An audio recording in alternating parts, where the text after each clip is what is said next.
સમાચાર આવી રહ્યા છે બનાસકાંઠાથી કાંકરેજ તાલુકાના મુખ્ય મથક સિહોરી ખાતે ડાબી રાજપૂત સમાજનો નવયુવાન બીએસએફની ટ્રેનિંગ પૂર્ણ કરી પોતાના માદરે વતનમાં પાછા ફરતા ગ્રામ લોકો દ્વારા ભવ્ય બાઇક રેલી કાઢી સ્વાગત કરાયું।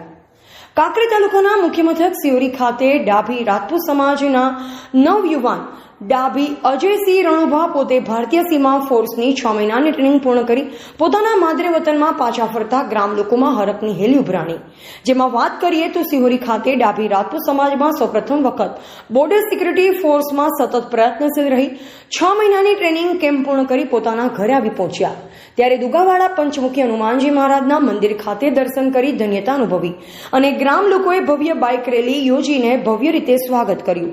જેમાં સૌપ્રથમ વાદળી ગૌમાતાના સ્ટેચ્યુ ખાતે દર્શન કરી નમન કરી મેઇન બજાર થઈ ગૌમાતાના મંદિરે દર્શન કરી આશીર્વાદ લીધા અને પોતાના માતા પિતાને દંડવત પ્રણામ કરી આશીર્વાદ લીધા હતા અને ડીજેના તાલે ઝૂમી ઉઠ્યા।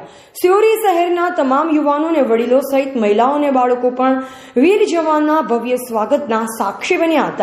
જેમાં સૌથી અગત્યની બાબત વિશે વાત કરીએ તો સિહોરી ડાભી રાજપૂત સમાજનું ગૌરવ વધાર્યું છે। ત્યારે હવે માં ભગવતીને પ્રાર્થના કરી હતી કે ભારત દેશના વીર જવાન અજયસિંહ ડાભી ઉત્તરોત્તર પ્રગતિ કરી ખૂબ આગળ વધે તેવી શુભેચ્છા પાઠવી। અહેવાલ અરવિંદસિંહ ભટેસરિયા, કાંકરેજ તાલુકાના મુખ્ય મથક સિહોરી ખાતે સિહોરી ગામનું ગૌરવ, અમારા દરબાર સમાજનું ગૌરવ, ડાભી અજુબા રણુબા વજણી પાછી બીએસએફ જોઈન કર્યા પછી આજે પોતાના વતન સિહોરી ખાતે એનું આગમન થયું। બેઝિક તાલીમ પૂરી કર્યા પછી જ્યારે સિહોરીમાં એનું આગમન થયું ત્યારે ગામના તમામ સમાજના લોકોએ શોભાયાત્રાના માધ્યમથી આ દીકરાનું ભવ્ય સ્વાગત કર્યું।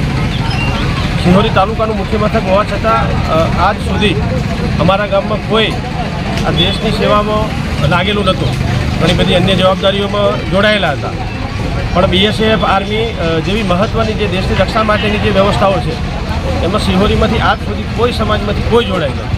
આજે અમારા ગામ માટે ખૂબ ગૌરવની વાત છે, દરબાર સમાજ માટે ખૂબ ગૌરવની વાત છે।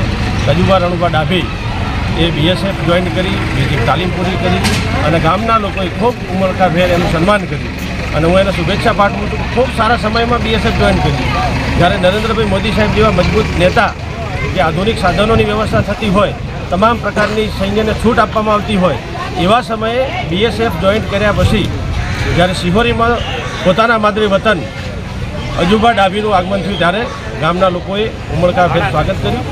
દીકરાને હું ખૂબ ખૂબ અભિનંદન આપું છું, એમના પરિવારના લોકોને પણ ખૂબ ખૂબ અભિનંદન આપું છું અને બાકીના સમાજના લોકોને વિનંતી કે 12 પાસ પછી દેશની રક્ષા કરી શકાય છે। આ દીકરો આજે લાગ્યો, આખા ગામના લોકોએ સન્માન કર્યું। આપને પણ વિનંતી છે કે જે આપણા દીકરા દીકરીઓ 12 પાસ કર્યા પછી કોઈ વ્યવસ્થામાં જોડાતા નથી તો દેશની રક્ષા માટે આપણે કામ કરી શકાય છે એવી વિનંતી પણ કરી।